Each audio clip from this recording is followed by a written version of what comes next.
खातू कुठे गेले? खातू या खातू.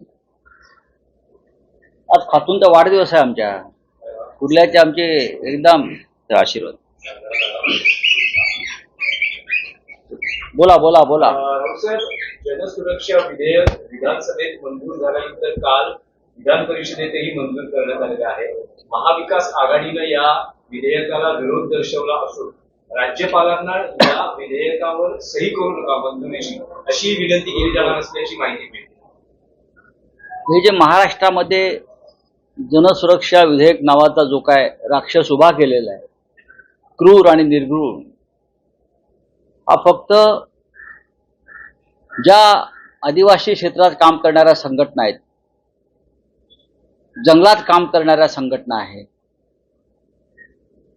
दलित, शोषित, पीडित यांचा आवाज उठवणाऱ्या संघटना आहेत आणि त्यांना समर्थन देणारे जे प्रमुख सामाजिक कार्यकर्ते आहेत, त्यांना व्यसन घालण्यासाठी किंवा त्यांना तुरुंगात डांबण्यासाठी हे जनसुरक्षा विधेयक आणलेलं आहे. साधारण 70च्या आसपास अशा संघटना महाराष्ट्रात काम करतात. जिथे सरकार पोचत नाही, जिथे सरकार पोचत नाही, जिथे फडणवीसांचं सरकार पोचत नाही, जिथे राष्ट्रीय स्वयंसेवक संघाचं जे का वनवासी डिपार्टमेंट आहे ना ते पोचत नाही, तिथे या संघटना पोचतात. ही पोटदुखी आहे. आणि मग या सगळ्यांना दहशतवादी, अर्बन नक्षलवादी वगैरे शहरी नक्षलवादी ठरवून त्यांच्यावर कारवाई करायच्या. एकेकाळी मिसा कायदा अशा प्रकारे आणला होता. मिसा, आणीबाणीच्या दरम्यान मिसा, आणि मिसामुळे आणीबाणी बदनाम झाली. तरीही मिसा कायद्यात ज्यांना अटका झाल्या ते बहुसंख्य गुंड, स्मगलर, डाकू अशा प्रकारचे लोक आहेत. टाळा आला, त्यात सुद्धा लहान लहान गुन्ह्यामध्ये टाळा लावून राजकीय कार्यकर्त्यांचं खच्चीकरण करण्यात आलं. आता हा जनसुरक्षा, तुमचं सरकार आज आहे उद्या नाही. जनतेच्या सुरक्षेचा ठेका तुम्ही घेतलेला नाही. जनसुरक्षामध्ये सामाजिक कार्य करणाऱ्यांवर अशा प्रकारे बंदी आणणं असा होत नाही, एक लक्षात घ्या. अनेक ज्या सामाजिक संघटना आहेत किंवा स्वयंसेवी संस्था आहेत त्यांनी याबाबत तीव्र चिंता व्यक्त केली. अशा प्रकारचं काम फक्त राष्ट्रीय स्वयंसेवक संघच करेल या भूमिकेतून हा कायदा देवेंद्र फडणवीस यांनी 5वी बहुमताच्या जोरावरती मंजूर केलेला आहे. त्यांनी जरी मंजूर केला असला तरी विरोधी पक्ष असेल, आम्ही सगळे असू या कायद्याला विरोध करत आहोत.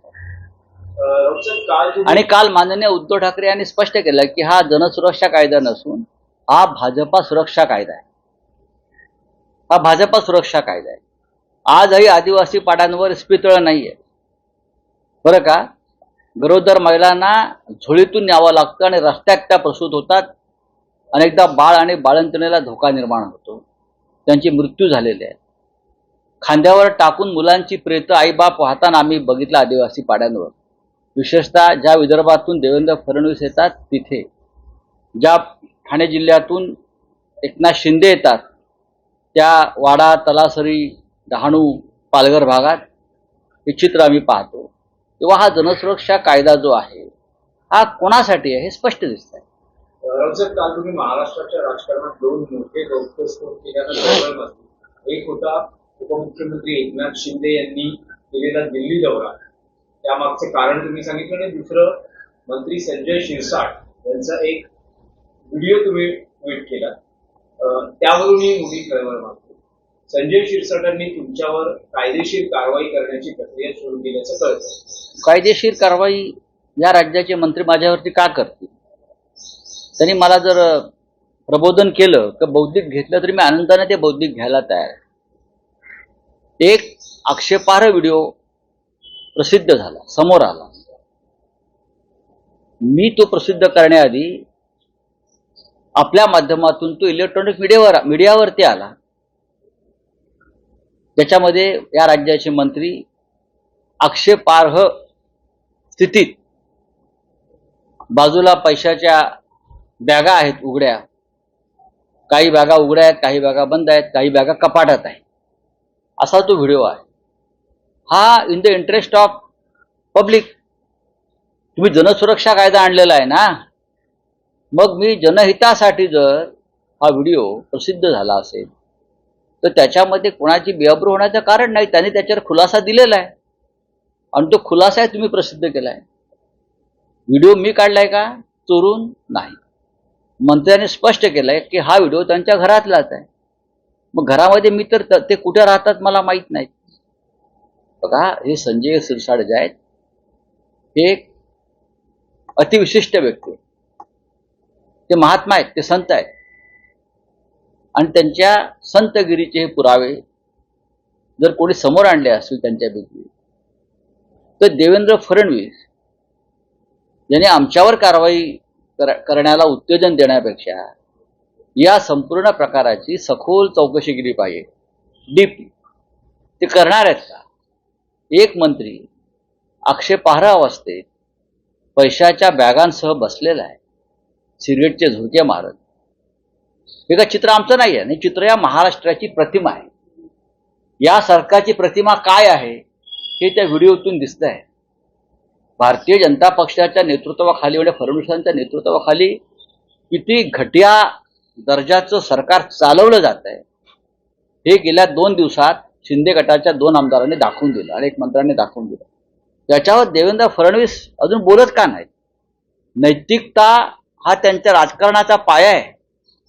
नैतिकतेच्या मुद्द्यावर भारतीय जनता पक्ष आणि संघाने आतापर्यंत काम केलंय. मग ही नैतिकता आता कुठे गेली? देशाचे प्रधानमंत्री नरेंद्र मोदी जनतेला नैतिकतेचे धडे देत असतात ना. मग तुम्ही प्रधानमंत्री मोदींचा तरी आदर्श पाळा आणि कालच्या प्रकरणामध्ये तुम्ही त्या गुन्हेगारांचा बचाव करू नका. अदखलपात्र गुन्हा, अटेम्प्ट टू मर्डर आहे आणि अदखलपात्र गुन्हा. काय चाललंय यार? कोणता कायदा? हा, जनसुरक्षा कायदा आणलाय ना, मग या जनतेची सुरक्षा अशा प्रकारे करताय का तुम्ही? करू द्या ना कायदेशीर कारवाई. माझ्यावरती काय नवीन नाही, आमच्यावर सामनाच्या संपादकांवरती कायदेशीर कारवाई हा प्रकार नवीन नाही. अशा प्रकारच्या अनेक नोटिसा आम्हाला येत असतात, सर्वच पत्रकारांना संपादकांना येत असतात आणि आम्ही in the interest of nation आणि स्टेट हे खटले आम्ही लढत असतो. संजय शिरसाट असं म्हणतात की घरातल्या जवळच्या व्यक्तीने हा व्हिडिओ काढलाय, तसंच तुमच्यावर देखील त्यांनी जवळी टीका केलेली आहे. करू द्या ना. हे बघा, कोणाचे दलाल आहेत? कोणाचे दलाल आहेत? असतील ना, ठीक आहे. पण राऊसाहेब त्यावर त्यांचं असं म्हणणं आहे की ती माझी कपड्यांची बॅग आहे, बघा कपडे होते. मी ह्याच्यावरती का खुलासा देऊ? माझ्या समोर मी विरोधी पक्षाचा नेता आहे, लक्षात घ्या. मी या सरकारचा दलाल नाहीये. मी विरोधी पक्षाचा नेता आहे. मी संसद सदस्य आहे, राज्यसभा सदस्य आहे गेल्या 25 वर्षापासून. मी पक्षाचा नेता आहे, मी पत्रकार आहे. आम्ही अशा प्रकारच्या बातम्या किंवा पुरावे दडून ठेवायचे का तुम्हाला वाचवण्यासाठी? कपड्याची बॅग असेल तर उडून दाखवा. जी उघडलेली होती त्यात दिसतंय काय आहे ते. माझं संजय शिरसाट यांच्याशी व्यक्तिगत भांडण नाही. जे समोर आलं ते दाखवणं हे माझं पत्रकार म्हणून आणि विरोधी पक्षाचा नेता म्हणून माझं कर्तव्य आहे आणि हा अधिकार मला संविधानाने दिलेला आहे. पण त्यांचं असंही म्हणणं आहे, त्यांचं काही म्हणणं असेल, मी काय त्यांच्या म्हणण्यात पडू? शिंदेचा दौरा असेल त्यावर तुम्ही भाष्य केलं, संजय शिरसाटांचं प्रकरण असेल त्यावर तुम्ही म्हणालात, गायकवाडांचं प्रकरण असेल त्यावर तुम्ही म्हणालात. त्यांचं असं म्हणणं आहे की संजय राऊत यांचं डोकं ठिकाणावर नाही आणि त्यांना संताजी धनाजी जसे मुघलांना पाण्यात दिसायचे, त्यांच्या घोड्यांना पाण्यात दिसायचे, तसे राऊत आणि उभाटाला शिंदे आणि त्यांचे जे सगळे नेते आहेत ते पाण्यात दिसतात म्हणून ते वारंवार टीका करतात. बघा, गद्दारांच्या विरुद्ध आम्ही संघर्ष सुरूच केलेला आहे ना. हे जे मोगल आहेत हे मोगल कोण आहेत? एकनाथ शिंदे किंवा हे जे आता कोण आहेत त्यांच्या बरोबरचे हे मोगलच आहेत, ज्याने महाराष्ट्राच्या अस्मितेवर आक्रमण केलं होतं, पडझड केली होती. शिवरायांचं स्वराज्याचं स्वप्न उद्ध्वस्त करण्याचा प्रयत्न केला होता. त्या मोगलांचे वंशज आहेत ते सगळे. त्याच्यामुळे त्यांनी मला इतिहास शिकवू नये, अजिबात शिकवू नये. आणि दुसरं असं आहे की ते आम्हाला पाण्यात दिसतात. आम्ही त्यांना पाण्यात पाहतो. काय करणार आहात? आमचं शत्रुत्व या टोकाचं आहे, आम्ही त्यांना पाण्यात पाहतो. काय करणार आहात बोला? आणि आम्ही तुम्हाला पाण्यात गाडू. पुढे बोला. मी नाकारतोय का? आम्ही तुम्हाला पाण्यात पाहतो. तुम्ही बरोबर बोलताय. ते आम्हाला पाण्यात पाहतात, आम्ही त्यांना पाण्यात पाहतो. जे जे या महाराष्ट्राचे शत्रू आहेत, जे जे दिल्लीचे चपराशी आणि दलाल आहेत, त्यांना आम्ही पाण्यात पाहतो, पाण्यात पाहणार आणि तुम्हाला पाण्याच्या तळाशी नेणार. हा माझा शब्द आहे. राऊसाहेब, आणखी एक विषय होता की काल विधानसभेमध्ये चर्चा करताना धार्मिक स्थळावरील भोंग्यांबाबत मुख्यमंत्र्यांनी भूमिका स्पष्ट केली आणि जवळपास बहुतांश भोंगे हे हटवण्यात आले आहेत अशी त्यांनी भूमिका मांडली. त्यावर आदित्य ठाकरे यांनी मुख्यमंत्र्यांचं स्वागत केलं. त्यावर एनसीपी अजित पवार गटाचे आमदार माजी मंत्री अनिल पाटील असं म्हणाले की 10च्या भोंग्यावर कधी कारवाई करणार आहे. त्यावर मुख्यमंत्र्यांचं असं म्हणणं होतं की आतापर्यंत ध्वनी प्रदूषणाअंतर्गत कायद्याअंतर्गत कारवाई करण्याची मुभा आहे किंवा तसा अधिकार आहे. अजूनही वैचारिक प्रदूषणावर कारवाई करण्याचा कायदा झालेला नाही असं ते का म्हणाले? स्पष्ट करा. तुम्हाला टोला असल्याचं. मग अशी जर कारवाई असेल तर आधी तुमच्यावर केली पाहिजे सगळ्यांवर. बरोबर ना? तुम्ही सगळे मीडियाचे लोक, ही तुमच्यावरही बंधनं येणार आहेत जनसुरक्षा कायद्यानुसार, ती हीच आहे. लक्षात घ्या. जनसुरक्षा कायदा कशा करता आणला की तुमच्यासारख्या पत्रकारांनी विरोधी पक्ष नेत्यांचं म्हणणं लोकांपर्यंत पोहोचवू नये, यासाठी जनसुरक्षा कायदा आणलाय. मला बोलण्याचा अधिकार दिलाय संविधानानं. तुम्ही मला प्रश्न विचारताय पत्रकार म्हणून, मी तुम्हाला उत्तर देतोय, उत्तर परखडपणे देतोय आणि सरकारचं वस्त्रहरण होत आहे याची चिंता फडणवीस सरकारमधल्या गद्दार आमदारांना मंत्र्यांना होणार, टोचणार. आणि मला असं वाटतं जेव्हा त्यांना टोचतं तेव्हा हा जनतेचा आवाज बुलंद झाल्याचं ही भूमिका जी मी मांडतो ती योग्य आहे असं मी समजतो. करा ना भोंगा बंद. भोंग्याचा अर्थ समजून घ्या. भोंगा हा इशारा देण्यासाठी असतो. जेव्हा युद्ध सुरू होतं तेव्हा भोंगे वाजतात. पूर्वी गिरणी कामगारांना कामावर जाण्यासाठी, कर्तव्यावर जाण्यासाठी भोंगे वाजायचे. हे ह्या लोकांना माहीत नाही भोंगे का वाजतात ते. कळलं? आणि भोंगे माणसाला सावध करण्यासाठी, झोपेतून जागा करण्यासाठी भोंगे वाजवले जातात जगभरामध्ये. पण हे सगळे रिकाम्या डोक्याचे मंत्री, बरं का, ही मडकी करवंट्या आहेत, त्या रिकाम्या करवंट्या या सरकारमध्ये आहेत फडणवीसांच्या. आणि फडणवीस राज्यावर राज्य करतायत. त्यामुळे काय चाललंय महाराष्ट्रात आपण पाहत आहे. ईडीला आतापर्यंत सर्वोच्च न्यायालयानं अनेक फटकारलेला आहे. त्यांची कारवाई करण्याची पद्धत असेल किंवा एकूण त्यांची कार्यपद्धती असेल. आता आणखी एक प्रकरण समोर येते की महाराष्ट्र सहकारी बँक घोटाळा प्रकरणात रोहित पवारांविरोधात पुरवणी चार्जशीट मध्ये त्यांचं नाव टाकण्यात आलेलं आहे आणि बारामती अॅग्रो कंपनीच्या माध्यमातून घोटाळा झाल्याचं ईडीचं म्हणणं आहे. असं ईडीचं म्हणणं आहे. ईडीचं म्हणणं आहे म्हणजे हे फडणवीसांचं म्हणणं आहे. ईडी त्याशिवाय कारवाई करणार नाही. ईडीकडे आम्ही 100 प्रकरणं पाठवली आतापर्यंत भ्रष्टाचाराची. किमान 100 प्रकरणं मी पाठवलेली आहेत भ्रष्टाचाराची. काय केलं ईडीने? जे मंत्री आहेत फडणवीस मंत्रिमंडळात, जे आमदार आहेत ज्यांच्यावरती ईडीच्या कारवाया सुरू होत्या आणि आहेत किंवा होणार होत्या, त्यांच्यावरती अजून आरोपपत्र किंवा पुरवणी आरोपपत्र का दाखल झालं नाही? आमच्यासारख्या लोकांवरती किंवा रोहित पवारांवरती जे आरोपपत्र दाखल होतात आणि डोक्यावर टांगते तलवार ठेवली जाते. पण आम्ही सगळे जे आहोत हे लढणारे लोक आहोत. आम्ही घाबरत नाही.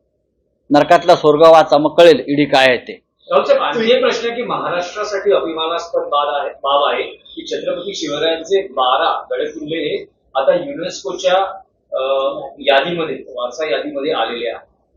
त्याबद्दल मी या सरकारचं अभिनंदन करतो.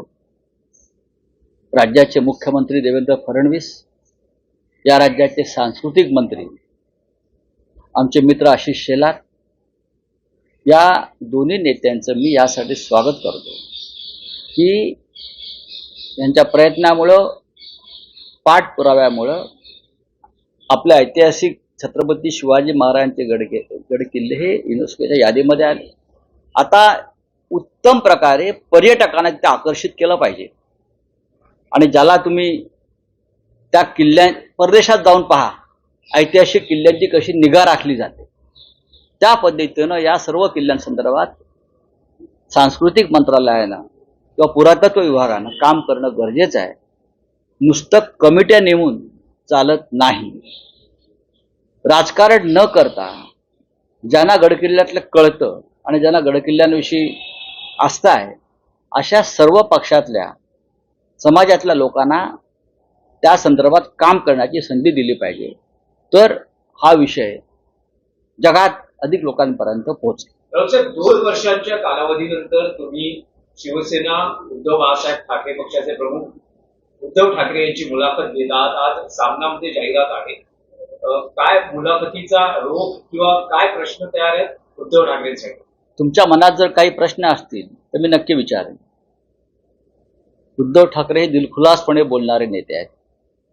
कोणताही प्रश्न ते टाळत नाही.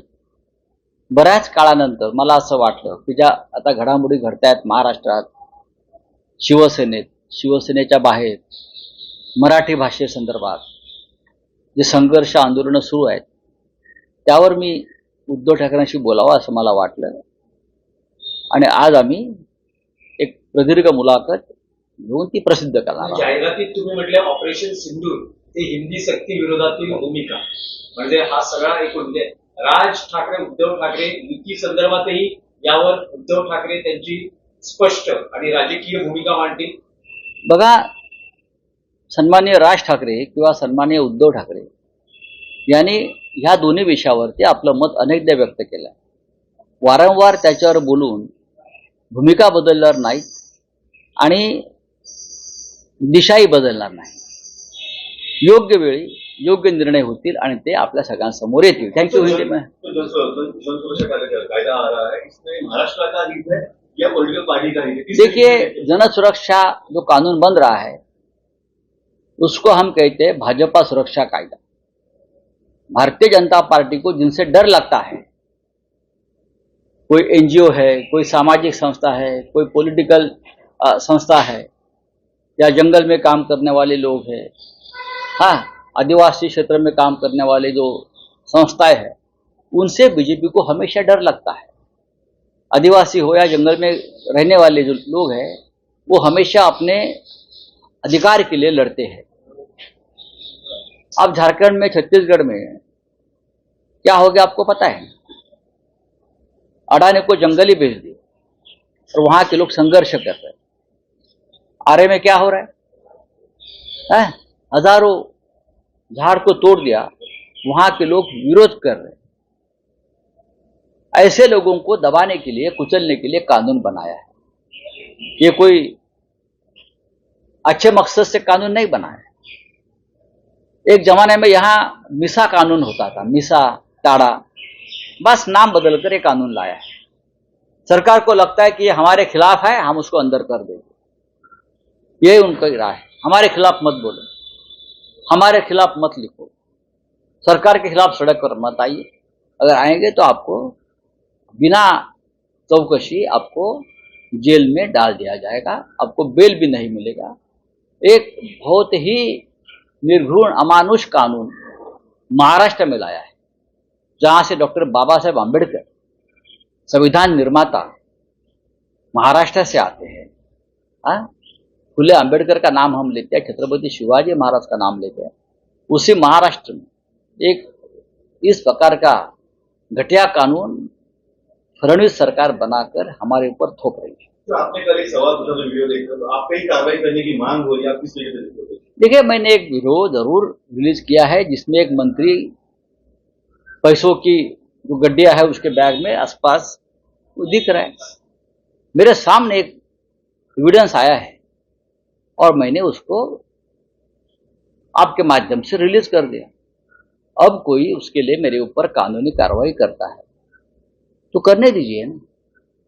मैं विपक्ष का नेता हूं, ये मेरा काम है. मैं सांसद हूं, मैं पत्रकार हूं.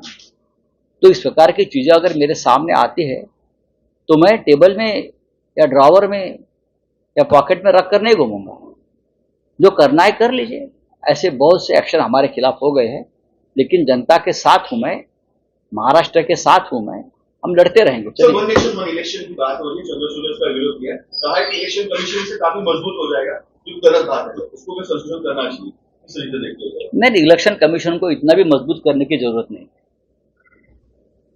चंद्रचूड़ जी आज है कल नहीं रहेंगे इस दुनिया में, मैं आपको बताता। देश रहेगा, डेमोक्रेसी रहेगी, संसद रहेगी। ये जो संस्थाएं हैं आज जो गुलाम बन गई है मोदी जी और शाह जी की, उनको इतना अधिकार देने की जरूरत नहीं है, इतना मैं कहूंगा। सर, मोदी जी का रिटायरमेंट और वन नेशन इलेक्शन में काफी चर्चा हो रही है, जाने की तैयारी की जा रही है, क्या होगा? मोदी जी रिटायर हो जाएंगे सितंबर के बाद। मोदी जी को रिटायर होना पड़ेगा। इस तरह से उनके पार्टी में और आरएसएस में हलचल चल रही है। वन नेशन इलेक्शन का दबाव भी बनाया जा रहा है। देखिए, भारतीय जनता पार्टी इस प्रकार के कानून हमेशा बनाती है और बाद में पीछे हटती है। जब जनता सड़क पर उतरेगी तो पीछे हटेगी। चलिए, संजय शिरसाट संजय गायकवाड यांच्यावरती एकनाथ शिंदे नाराज आहे अशी बातमी येते. नाही मला आता isakal.com आहे देशातील नंबर 1 ची मराठी न्यूज वेबसाईट। प्रत्येक अपडेटसाठी isakal.com ला नक्की भेट द्या।